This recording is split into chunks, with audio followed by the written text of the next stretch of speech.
Coming up tonight, leading member of Democracy Hub, Oliver Baka-Vomawo, denied bail again, this time by an Accra High Court.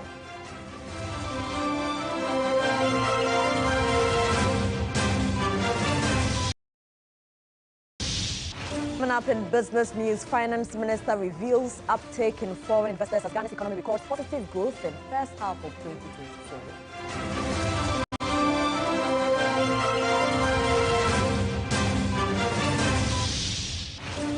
And on the international front, it's been a year after Hamas attacked Israel, and U.S. President Joe Biden says it is far too many civilians who have suffered too many conflicts.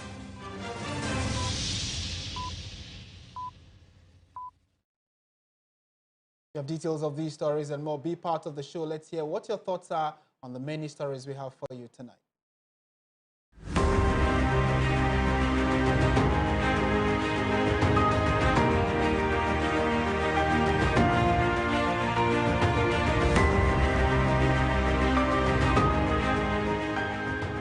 News now in detail, and organized labor says it will proceed with a nationwide strike despite its meeting with President Akufo-Addo asking for more time.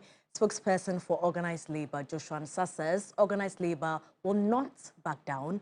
Meanwhile, government has 3 days to prevent the strike. The organized labor meeting was held behind closed doors. It was extremely heated among members who had pushed for an immediate strike.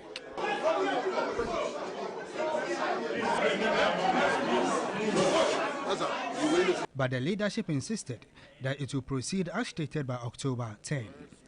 Joshua Nsah is the spokesperson for organized labor. The president has not said anything. We had a discussion. We said by the 10th of October, if nothing has been done, there will be a nationwide strike. The president discussed the issues with us, our demands with us, and what he's able to do is what he's told us, and it's written vividly on this paper. That is all.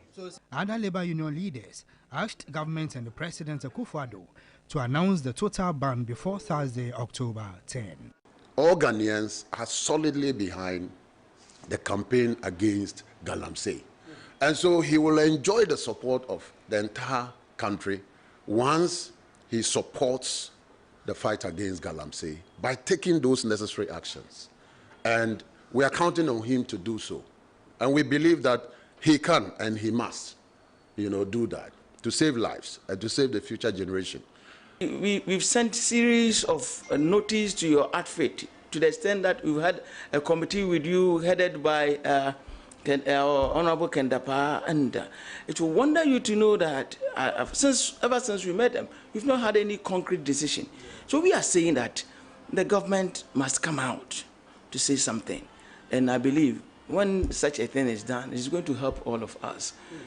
Otherwise, the organized labor is bent on going on strike on the 10th. We are even coming out with a pack for all the aspiring political parties and their presidential candidates to sign into that pact that we know within these 2 months or 3 months that is left for election, no government can implement fully all that we want. But when they come to power, we hold them responsible. I want Ghanaians to be our witnesses.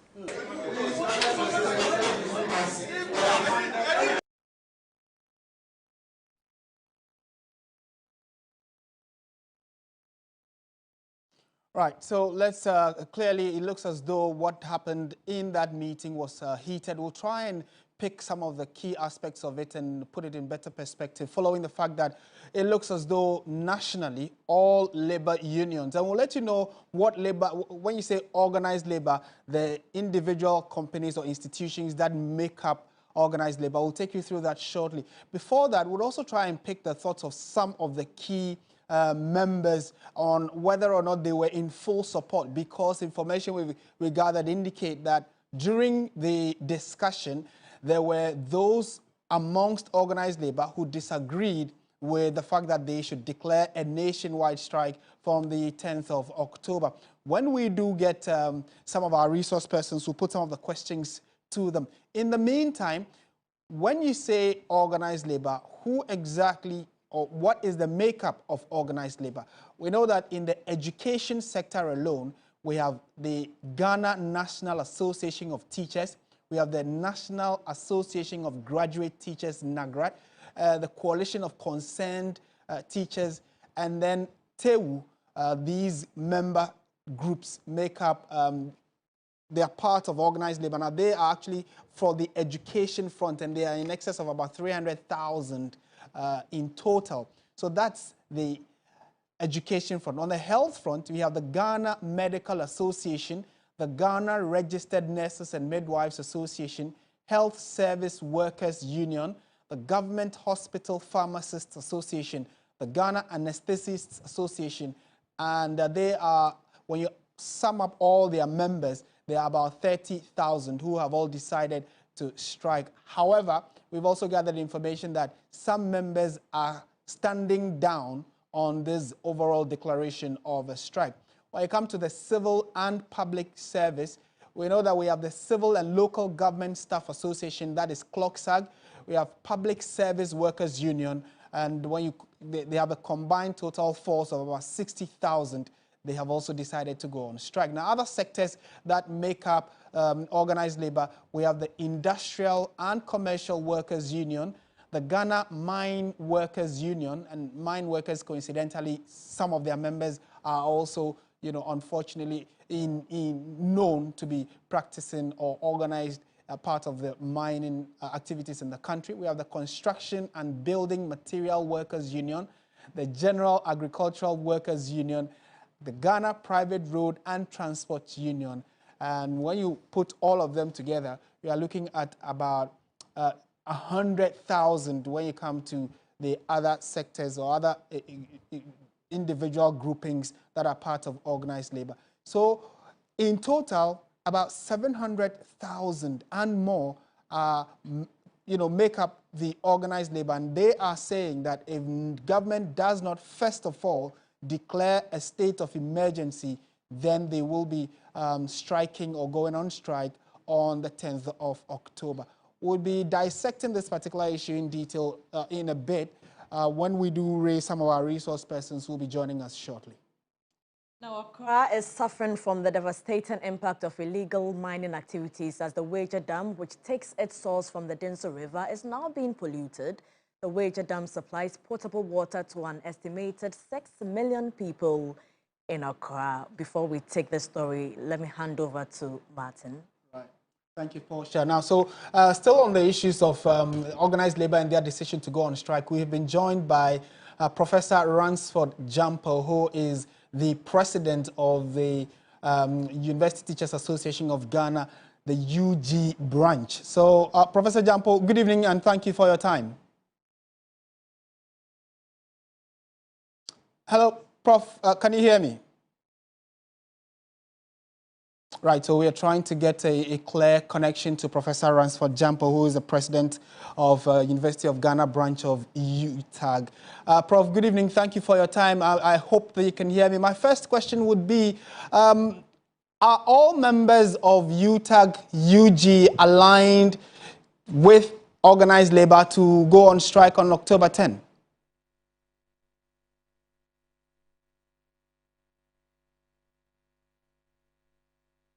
Right, so we do not seem to have that connection to Professor Ransford Jampo. So when we do get him, we'll put a few questions to him. But you probably watching us, you may be a member of organized labor. What do you make of it? Are you in support? Because we're hearing that it's not the entirety of the group that is in support of the strike on October 10. Maybe you disagree. What would your disagreement be based on? Do let us know on our various social media platforms in the comment section. We'll be happy to share that as well. Let's go back to our earlier story where Accra is suffering from the devastating impact of illegal mining activities as the Wager Dam, which takes its source from the Dinso River, is now being polluted. The dam supplies potable water to an estimated 6 million people in Accra. A report by Stanley Niblu. The rivers Pra, Birim, Tano, and Cobra and Bonsa have been heavily polluted following uncontrolled illegal mining activities in them. These rivers have been polluted with mercury, lead and cyanide, thus posing a threat to aquatic life and humans who rely on them for survival. The Densu River, which takes its source from the Etiwa Forest in the eastern region and enters the Gulf of Guinea at Botiano in the Greater Accra region, continue to provide safe drinking water to millions of people in Accra. However, the river is now heavily polluted. The state of the river in Nsaom in the eastern region is troubling. Residents who rely on the water for their daily chores are no longer able to use it. Obiano says we are in a use. Bear 2 weeks ago, not 3 weeks ago, and I'm 2 5 bear 2 weeks, and one will be asa. But bear 5 days and 6 days ago. You want to soon hear Calabi say at a chose a day to meet that color copot here. I in time I want to mean sense when you yeah, it was a senior, I just a copula. I was intimate sense, so they senior my beam. So why would you when it turns to a chance to no? So when you mean soon swear, Nanya Calaway night. Mariam has lived not far from the Densu River all her life. She tells me the present state of the river is alarming. As you can see about the river, look at the color and look at how the Densu is coming. I never seen Densu like this since they born me. I never seen everything like this before. Me, as I can say now, is about the galamsey. I use this to bath, I use Densu to cook, but for now I can't feed the water. I will always say it, the galamsey is not good. They have to stop it. They have to stop it. Currently, fishermen in Nsaom have halted fishing activities in the Densu River. But of more concern is the gradual pollution of the Weja Dam as a result of the spill effect of galamsey activities upstream. The color of the water in the dam is turning brown, endangering potable water supplies for millions of people, with intense calls for government to act. Residents who are witnessing the change in the water turbidity are concerned about the implications. The case involving the Weja Dam pollution has been a trending issue on social media. The Ghana Water Company Limited is yet to respond to the public concern, but the sad reality is that galamsey is polluting our water bodies, and the government must intervene. Stanley Nibleu, TV3 News, Weja. All right, let's give it one more try. Hopefully we do have Professor Ransford Jampo with us. Prof, good evening. Thank you for your time. If you can hear me, I was asking whether or not, first of all, how did UTAG, University of Ghana, vote? And is there a general consensus in support of the strike? We were, your reporters were there. They saw us there. I was there. My secretary was there. The administrative secretary of UTAG National was also there. And we fully participated in every discussion that took place there. And so we are in full support of the decision taken by organized labor.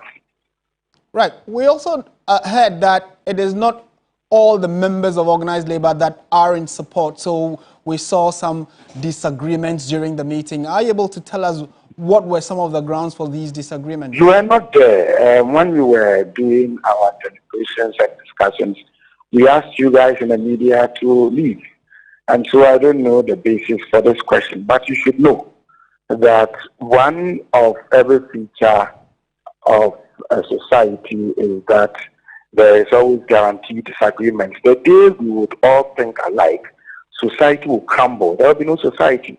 And so there would always be discussions, debates, agreements, disagreements, but at the end of the day, we build consensus. If consensus is not built, what is the view of a preponderant majority of the people is what is communicated. That is why after our discussion, after we had called you in, we didn't hear the General Secretary of TVC saying some said this and some said that. He articulated what we had all agreed. We are proud to what he communicated to you guys in the media. There were discussions here and there.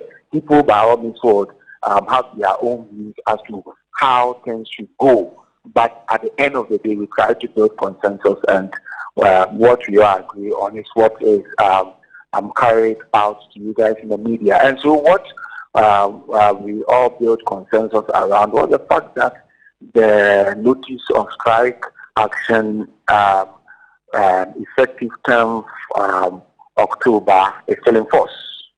Right.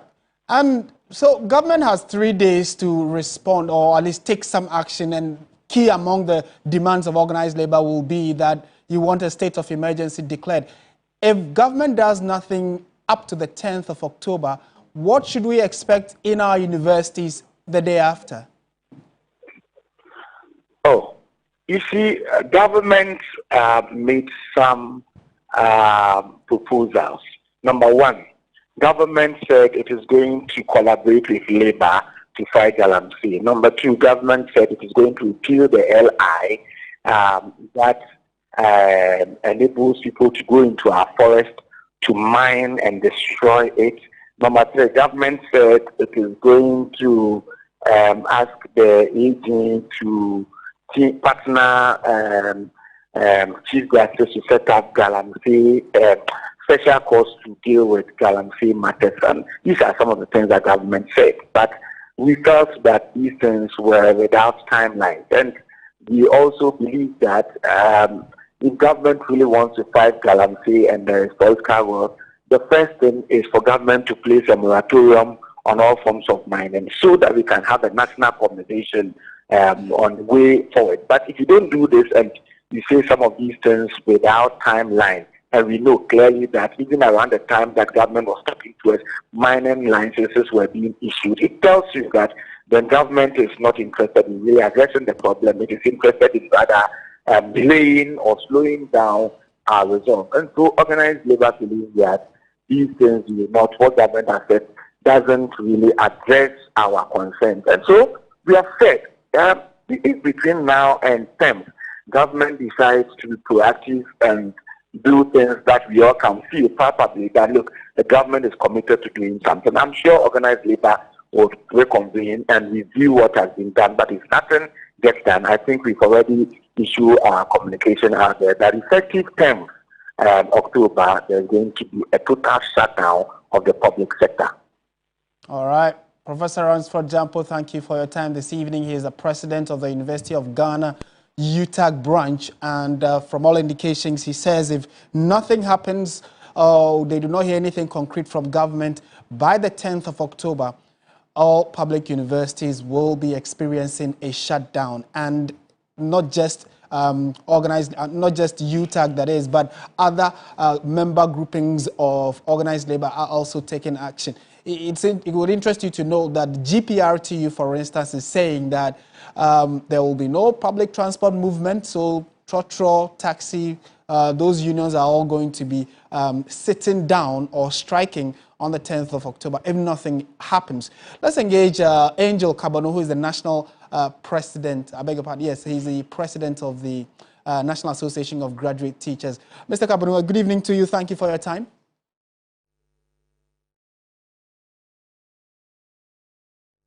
Mr. Kabano, thank you for joining us this evening on News 360. To start with, are all members of NAGRAT aligned with organized labor's decision to strike on October 10? Aligned. We are part of the decision that has been taken, and though we hope and pray that the government will take steps to save the lives of Ghanaians, the government will take steps to indicate to us that it is fighting galamsey seriously. We are aligned with the decision that if by Thursday, 10th of October, that is not done, the NAGRAT will join organized labor to embark on strike.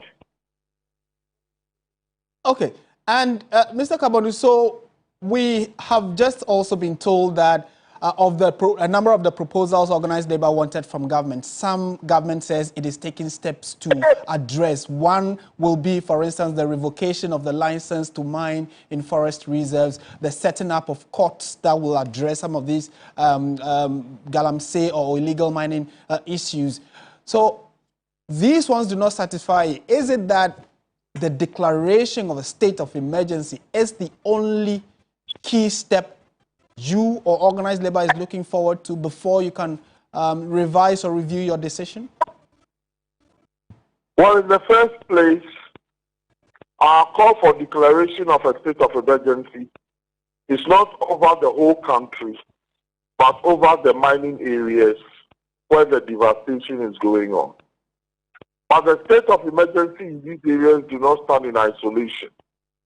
It stands within the context where once that has been declared, it's an indication to the populace in those areas and those criminals that we are now in a state where very draconian actions can be taken to curtail the natural rights of people, to ensure that people's lives are protected. We also call for the movement of national security personnel, such as the police and the military, to be sent to these areas to ensure that anyone who is recalcitrant in disobeying the order to stop mining on river bodies and also in forest areas will be dealt with according to law. We also call for the repeal. We call for the repeal of the LI that allowed small-scale mining to take place in forest reserves. Now, the government indicated in its letter to organized labor that it will start taking steps when Parliament reconvenes. However, we know that on several occasions, Parliament is being recalled on a certificate of urgency. So the government could apply that certificate of urgency in calling Parliament to take such serious decisions that afflict the people of this country. So, whereas the letter attempts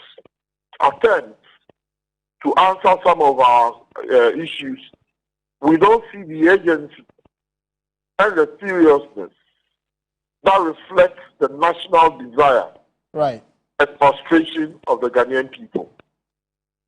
Okay.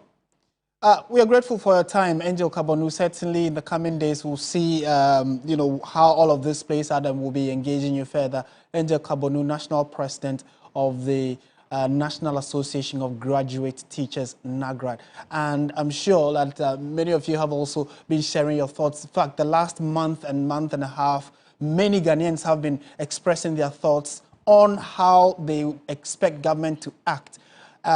Organized labor, their key demand is a declaration of a moratorium or a state of emergency. Then there will be, they also want to see a rollout of specific measures on how government or the state leadership intends to deal with the devastation of our water bodies and forest reserves, where you can see, I'm sure even many of you watching from the other regions can appreciate the change in color of the water and how it is affecting. So people say in the Western region, they can't even wash their white shirts anymore because no matter how you boil or treat the water, the color doesn't change. All of these are major concerns that have been shared. Let's try and understand what really it even means if you say you're declaring a state of emergency. Joining us on phone now is Colonel Festus Abuaji, who is a security analyst. Colonel, good evening to you. Thank you so much for making time to speak with us. Well, thanks for having me. From the security perspective, what does it mean to declare a state of emergency? Well, if you may permit me, I think there is a bit of misunderstanding in the minds of some Ghanaians that a state of emergency necessarily is about the military and the role that it plays. Given our current circumstances, a state of emergency, I think the emergency powers of 1994 will enable the government to take certain specific measures, including curtailing some aspects of fundamental freedoms So, as the speakers before me have said, we are concerned, including myself, about our river bodies and about our forests. Those are the primary objectives of the state of emergency, to stop all manner of illegal mining activities on these river bodies and forest reserves. Now, given the expanse of these river bodies and forests, is it only the military that has the numbers, to engage in any operations that can attempt to stop the Galamsey? And I use the word stop, in a very measured way. For instance, the activities of these heavy mechanized equipment, including the sampan on the river bodies, must stop. And now we can go forward to say that they must be confiscated. Now, all foreign nationals in those areas that will be proclaimed or pronounced in the emergency powers or state of emergency should be arrested. For instance, there should be a ban on the importation of mercury, for instance, because it's mercury that is creating another dimension of, the ecological damage to our environment. So the military has a role to play. Right. But with this brief statement, you realize that we need the police. For instance, to maintain law and order, effect some of the arrests, prosecute. We need customs, for instance, who will be working at the ports and harbors and borders, to confiscate and stop the importation of some of these, if they are mentioned in the state of emergency. Right.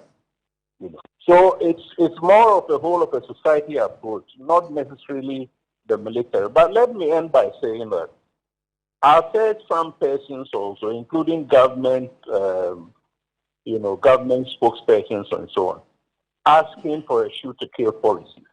How best to differ? We are in a democracy. There are many ways in which we can stop the Galamsey activities, granting that some of them are armed, without necessarily giving a carte blanche to security forces to go around and start shooting, and in the process we end up killing innocent people. Colonel, unfortunately, we may have to leave the conversation here, but thank you for your insights as always and helping us at least get an understanding of what it means if you say a state of emergency be declared. We'll definitely keep a very close eye on this as we here at Media General are supporting the call for a stop to Galamsey in the country. Despite several calls for a ban on all mining activities, mining licenses are still being issued by the Minerals Commission. Responding to a question from Parliament Assurance Committee, the Commission says it has not received any communication from government to stop issuing these licenses. A report by Judith Brown.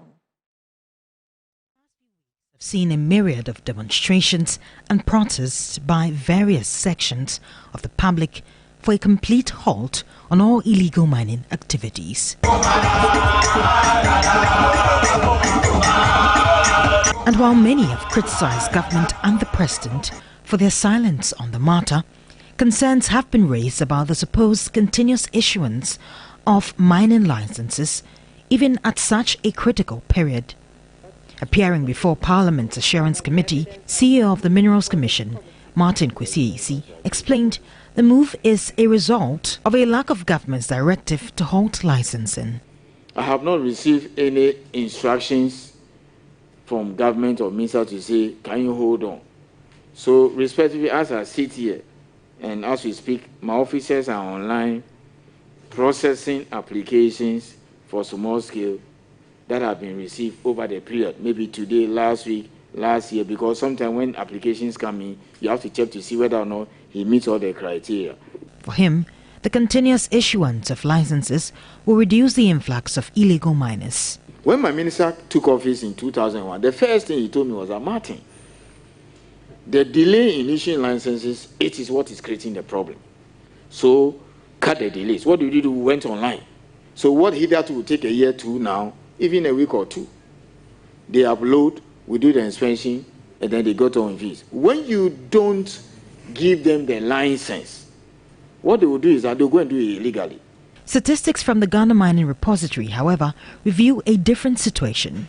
Per the records, Ghana has issued 1,696 mining licenses in the past 8 years, representing a 2,800% increase compared to 57 licenses issued since 1995. Despite this, illegal mining activities have skyrocketed, polluting the country's river bodies and degrading our land reserves. This is still News 360 on TV3. Stay with us. We have many more stories for you after the break.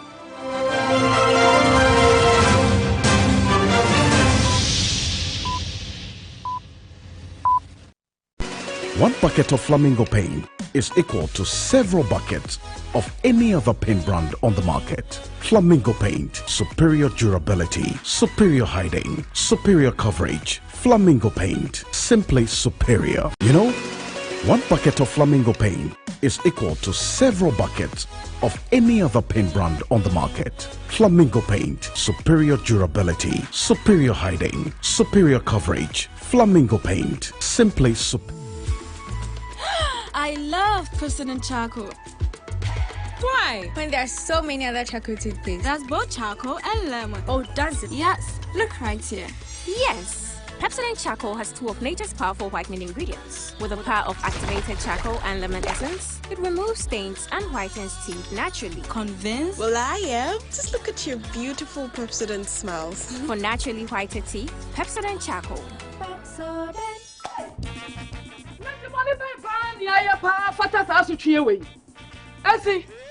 Messi and 200 Ghana Koja so sister. Buy you 5 cedis. And 40 Ghana. Hey, you can contain your 40 to 50 pesos and not 20 Ghana. And at dancing, all on can do 30 Ghana. Adai, on my bay money away. What was our casa? Me show Dean. Sha, Doctor me the 20 Ghana. Ah, me pay for me 15 Ghana cedi a day. Omo be na woman ya koya na ate yesan bai hwe enye duane bo nko an ekosoro John Dramani Mahama time Smith 1 bag ne ye 24 Ghana cedis me nko to Smith 1 bag a yesi eye 108 cedis ayon ross ye beton sen it is say who see dan a sen na wo be say John Dramani Mahama ba ma giye a ye be wo ya nya bibia fa ho okom be kuyen yo okom ne de enkuyen ye be fa ye ho adwen pa na MPP aban wadi ehwemo ankasa media minim wo haw na media mehwe masetirem na mato ababa ene sa na ti ye de a eye akufu ade ne ni ba wo mi a nyame ya dom ne se December 7 dura ye be tuo masese de YouTube ye be tu ankasa hwe wasetna moto abapa e de sakra ya papa beba wa brabom to abama John Mahama ne NDC. In a world where dreams are the driving force, one company stands as the hope of transformation. At Zonda Tech Ghana Limited, we not only provide jobs but also empower and transform lives. Through the learning process, we establish a foundation for growth, assembling a diverse range of heavy and light-duty trucks. Witness the change of potential into expertise as he becomes a leader in our organization. Zonda Tech Ghana Limited, your one-stop shop for quality trucks like Shantui bulldozers, excavators, graders, payloaders, rollers, poor pickups, TX trucks and oil tanks, all made and assembled right here in Ghana. At Zonda Tech Ghana Limited, we not only create opportunities and empower people, but we also provide top-notch after-sales service for all your heavy and light-duty truck needs. Daddy, you build this one too? Visit us today off the Tema Flower Road opposite TT Brothers or call 0501 772222 or 0501 773333. Zonda, built in Ghana, building Ghana.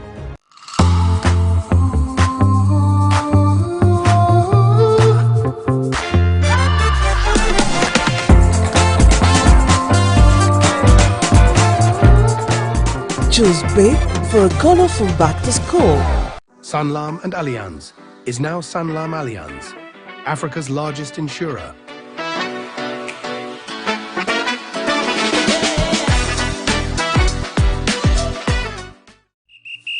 After this fufu and pepper soup, I go score goals like them the dash points.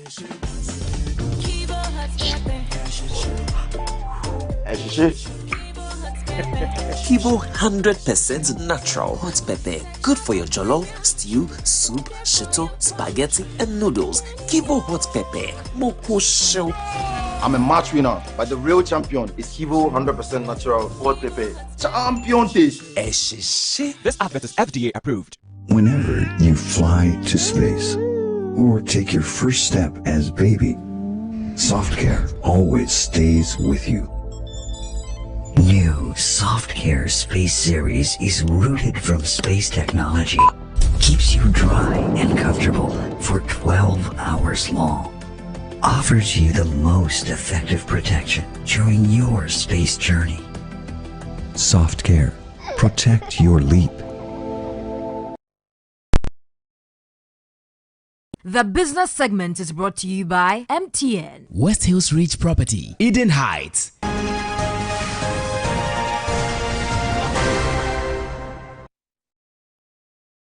Hello there, good evening and welcome to the business segment here on News 360. I am Michael Obodu. Now, Finance Minister Dr. Mohamed Amin Adam has revealed that foreign companies are making a return to Ghana, citing the country's economic rebound and positive growth in the first half of 2024.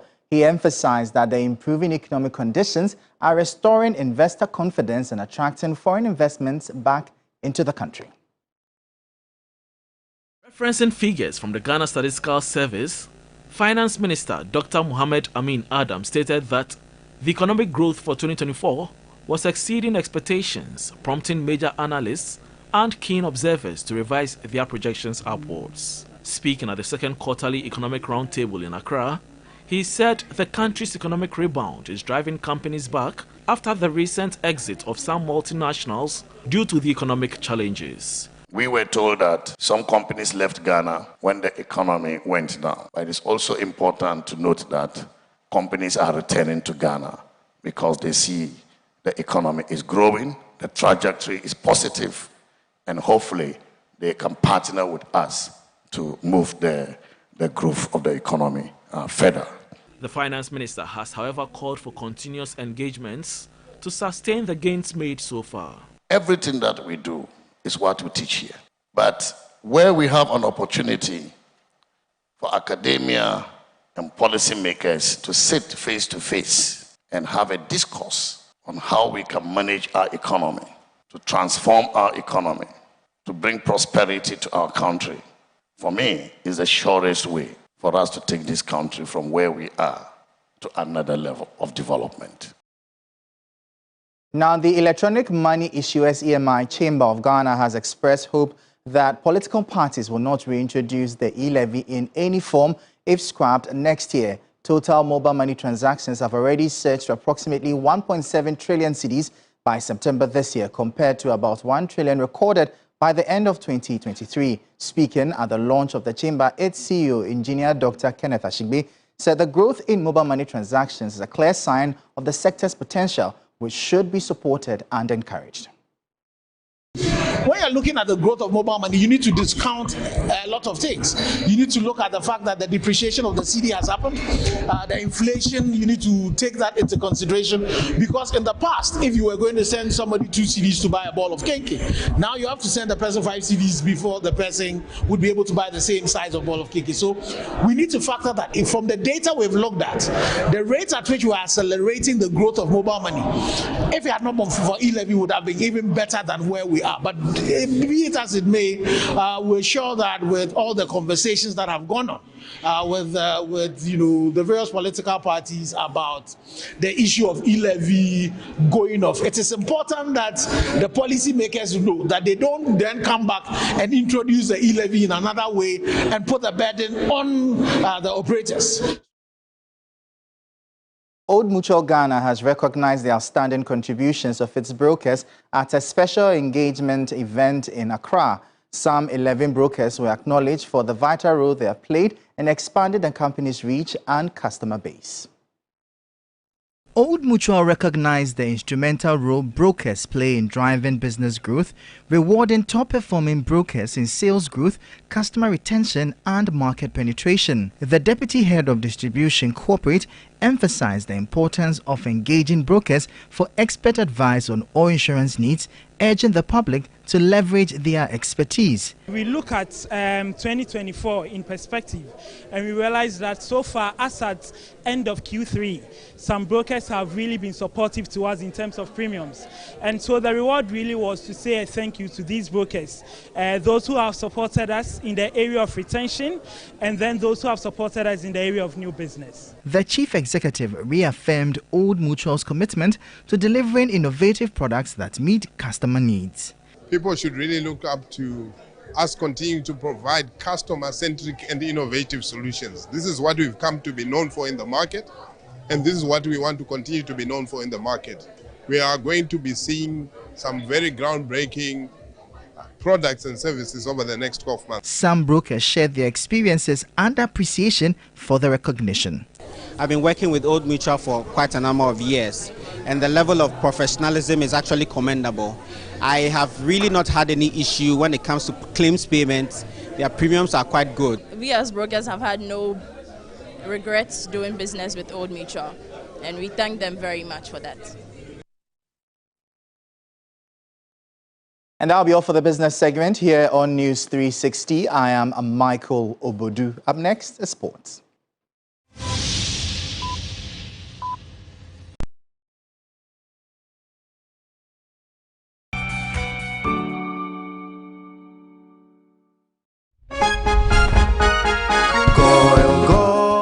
Energy brings you quality choices with Goil Super XP. Available in many Goil stations nationwide. It is fortified with special additives that help your engine perform better and use less fuel. Branch into a Goil station today and energize your ride with Goil Super XP, compatible with most vehicles. Goil Super XP. Wofilia. Huh? Wubefeel. Goil, good energy. Yeah, dia. It's creamy. It's still on point. It's yummy, delicious. It's still on point. Still on point. Yes, it's still on point. It's still on point. Still on point. Yes, it's still on point. It's still on point. For your toast. It's still on point. It's still on point. Fortune spread. It's yummy, delicious. It's still on point. Fortune spread, delicious, creamy, and always on point. This advert is FDA approved.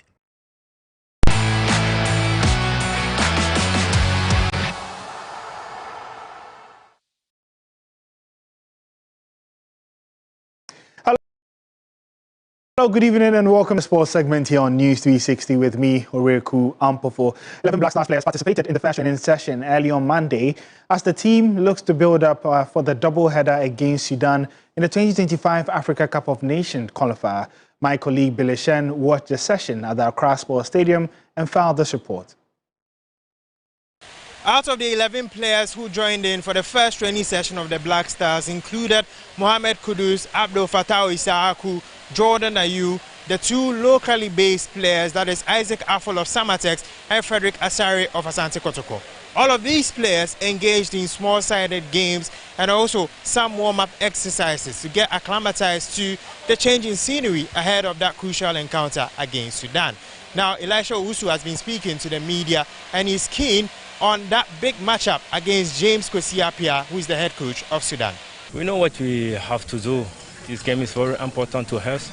We cannot afford to lose this game, so we'll make everything to play a very, very good game and win this game.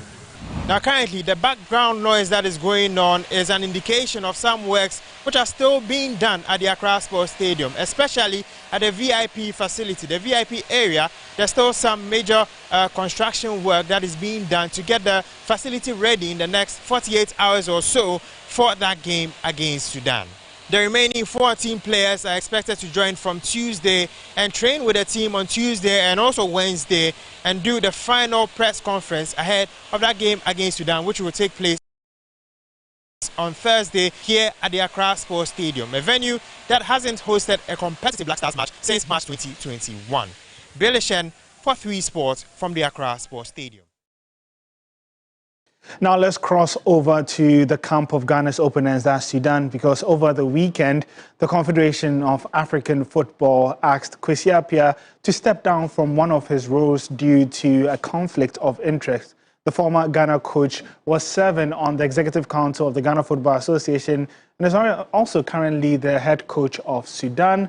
Now, with Ghana set to face Sudan, CAF sent a strong warning to the 64-year-old. An excerpt of the warning says that for that reason and to preserve the integrity of the AFCON qualifiers, thus CAF, urge to take immediate action to resolve this conflict of interest, including, at a minimum, temporarily stepping down from one of the two roles until the conclusion of the competition.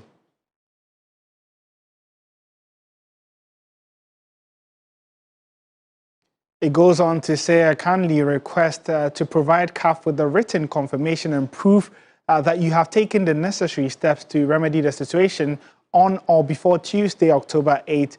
Failure to do so will result in this matter being referred to the CAF Disciplinary Board.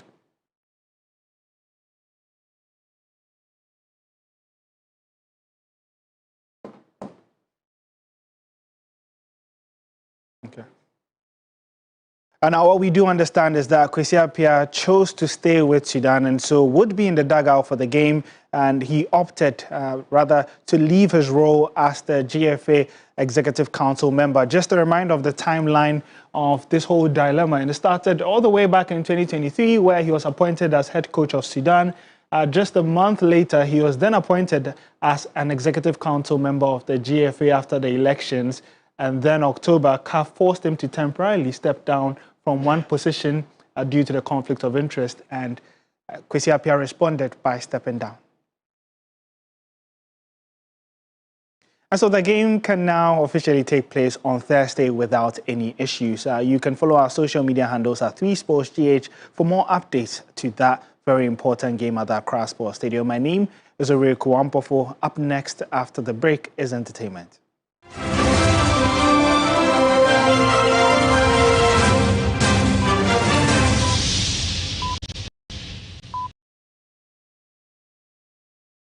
Honey, new sabo, and a pot evaporated milk.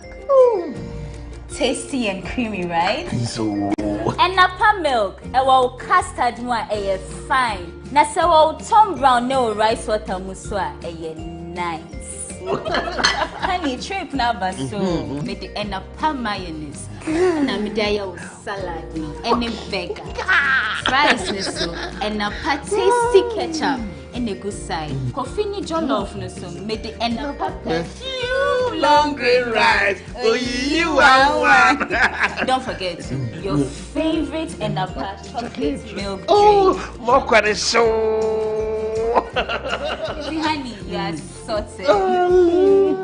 I'm in control like a pilot on Anapa Airways. Mama, Mama. Me, you know. Enapa, I can't stand it. Just a moment. And our power, huh? Yeah! Oh, yeah, Jack Macron, no more. It's your Chanaka there. Harry, you contumre. Woodokney, tomato sauce, I want you, baby. And a sardine for box with salad, yeah. I am stew, and a jollofa. Never to one, that don't know it though. Or to that.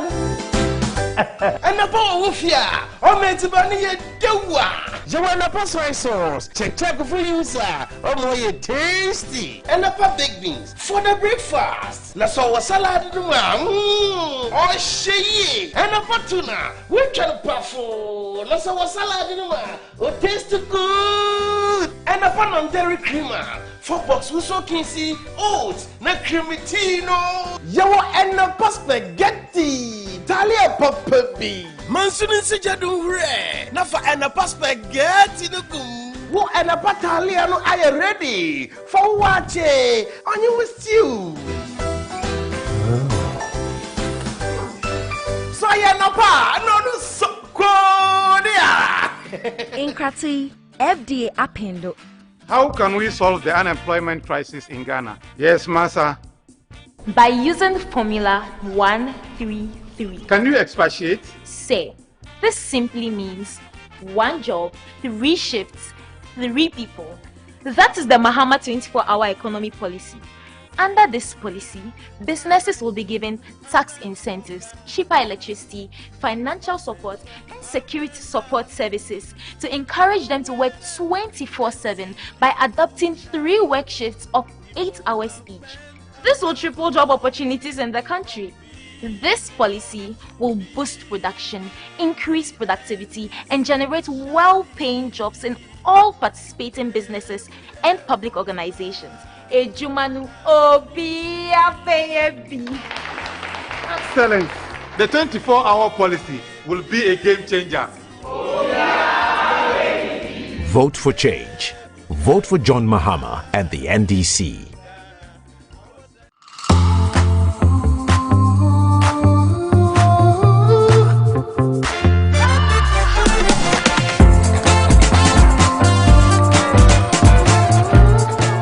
Choose Babe for a colorful back to school.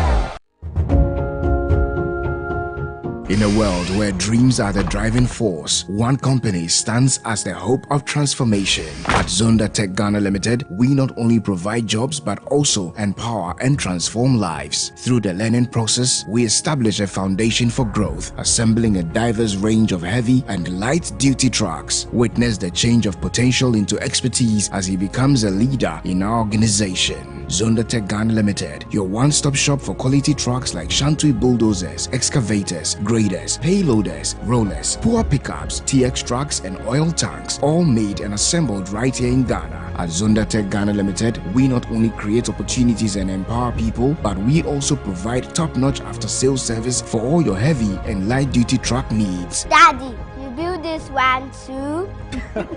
Visit us today off the Tema Flower Road, opposite TT Brothers, or call 0501 772222 or 0501 773333. Zonda, built in Ghana, building Ghana.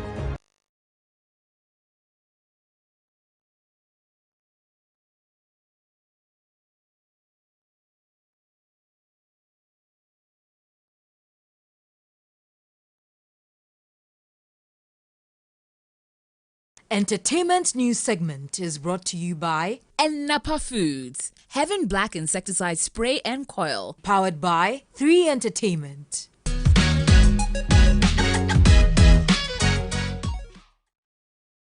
Well, good evening and welcome to the entertainment news segment here on News 360. My name is Noella Donko. Now, the Savannah region's representative, Titiaka, has been crowned the winner of 2024 Ghana's Most Beautiful competition. Born Nihad Titiaka Ibrahim Oasis, the law student from University of Professional Studies, Accra, triumphed over 5 other poised finalists to secure the coveted title. In addition to a prize package of 15,000 Ghana cedis, Titiaka received a brand new vehicle and an all-expenses paid trip abroad, kind courtesy Global Wings Travel and Tour.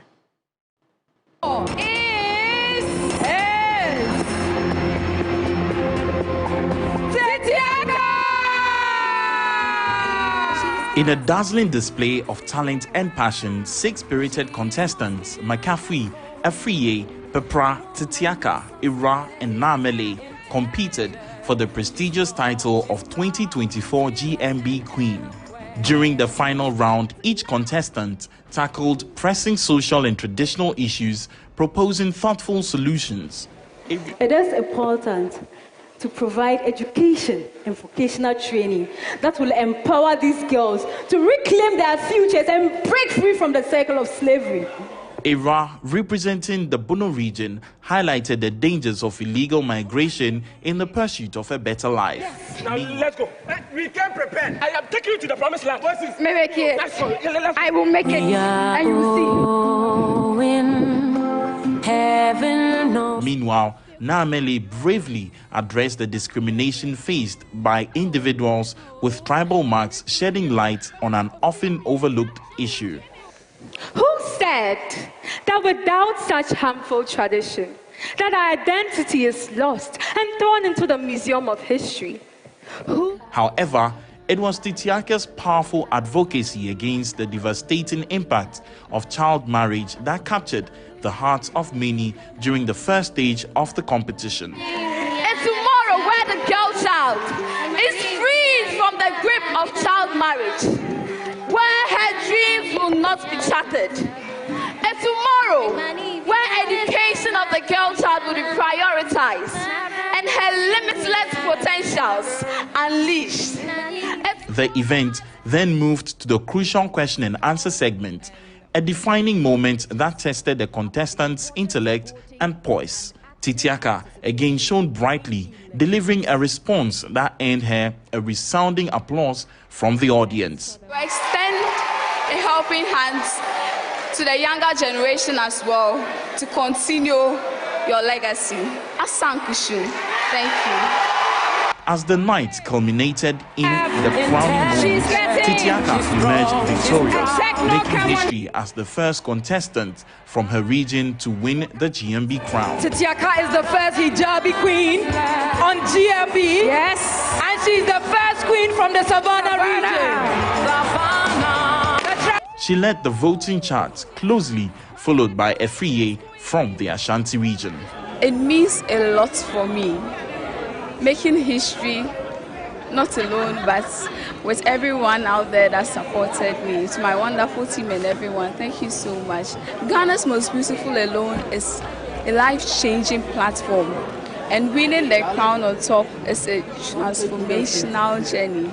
I know my life has changed. It had already changed ever since I started Ghana's Most Beautiful, but now it's just got better. And what next after here? Watch out for Queen Titiaka.